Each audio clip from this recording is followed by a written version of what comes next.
E aí, vamos lá para a nossa aula de redação hoje, hein?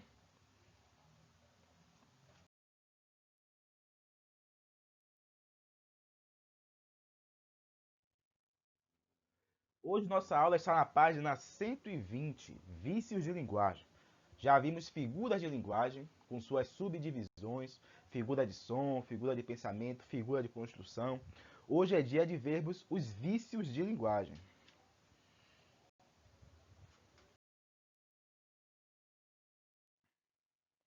A menina disse à colega que a sua mãe havia chegado. Então, fica um duplo sentido, uma ambiguidade. A mãe de quem havia chegado? A menina disse disse à colega que a sua mãe, a mãe de quem? Da menina ou a minha mãe? A mãe da menina que está falando, havia chegado. Se tem duplo sentido, duplo entendimento, isso é ambiguidade, ó. Perseguiram o porco do meu tio. Eu estou chamando meu tio de porco ou perseguiram o porco que pertence a meu tio? Isso é ambiguidade, duplo entendimento. Aí a pessoa precisa reformular para que possa eliminar esse erro, esse vício de linguagem. Temos também o barbarismo. O que é o barbarismo? Barbarismo consiste no uso de palavra ou expressão em desacordo com a norma padrão, ou com erro de pronúncia, ou de ortografia, ou de flexão, ou forma ou significação. Ou seja, você falar errado ou escrever errado. Exemplo, ó. Aquela moça tem uma beleza estonteante. Beleza com S? Não existe isso, é beleza é com Z. Então isso aí é um barbarismo, uma barbaridade escrever assim.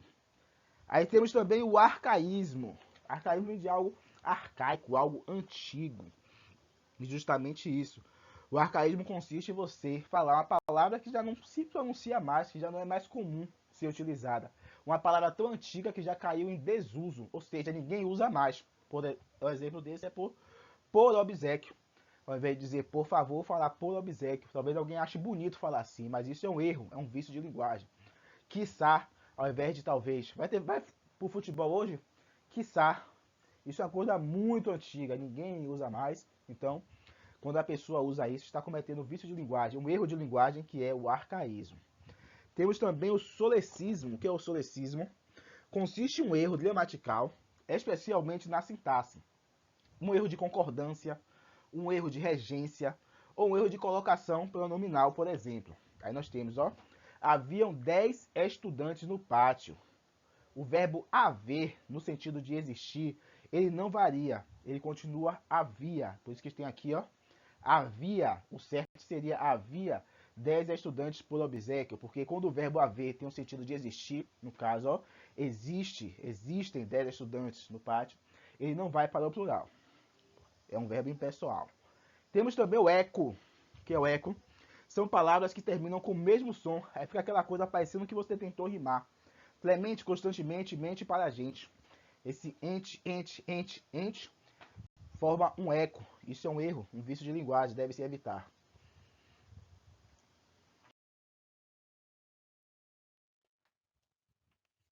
Temos também o cacófato, aquela cacofonia.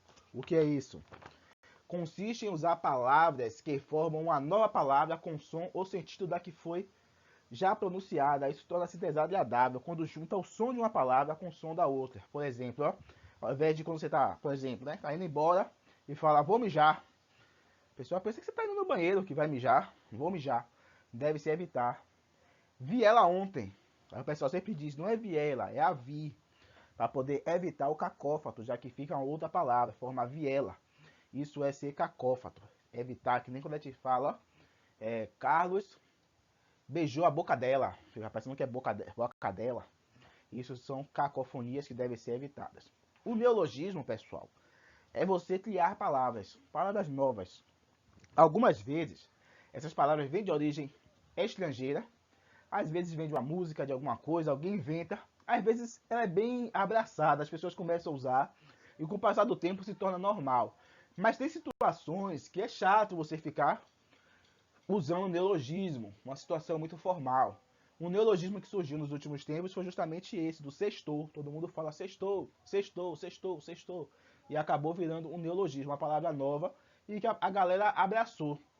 Agora tem pessoas que cometem o erro de criar muitas palavras, de inventar palavras. Então tem que tomar cuidado. Pleonasmo, nós já vimos que pleonasmo em figura de linguagem é com o objetivo de reforçar a ideia. Mas existe um pleonasmo vicioso, que é justamente esse, ó. João Pedro, entra para dentro. O aluno saiu para fora.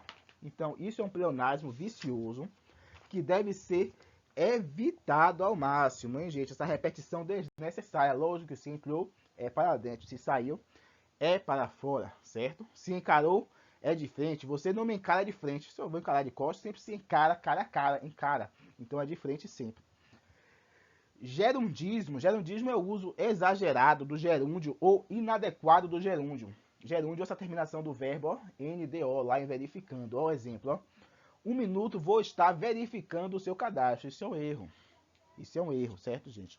Tem que tomar cuidado para não ficar, toda vez que fala um verbo, colocar no gerúndio ela com o verbo antes, sendo como verbo auxiliar.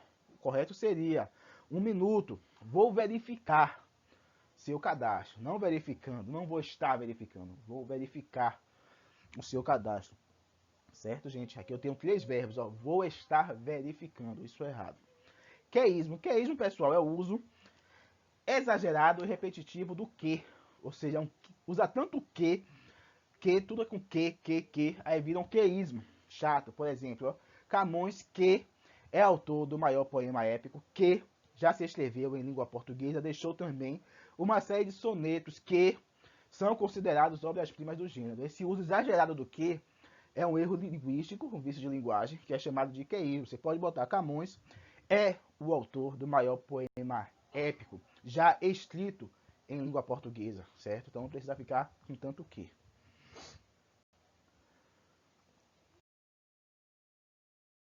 E a nossa atividade para casa está na páginas 123, 124, 125, 126, 127. Muitas páginas, não precisa fazer tudo de vez, vai fazendo devagar e depois manda para o professor, certo, gente? Qualquer dúvida, fale comigo no WhatsApp. Sem mais, bom final de semana, até a próxima semana.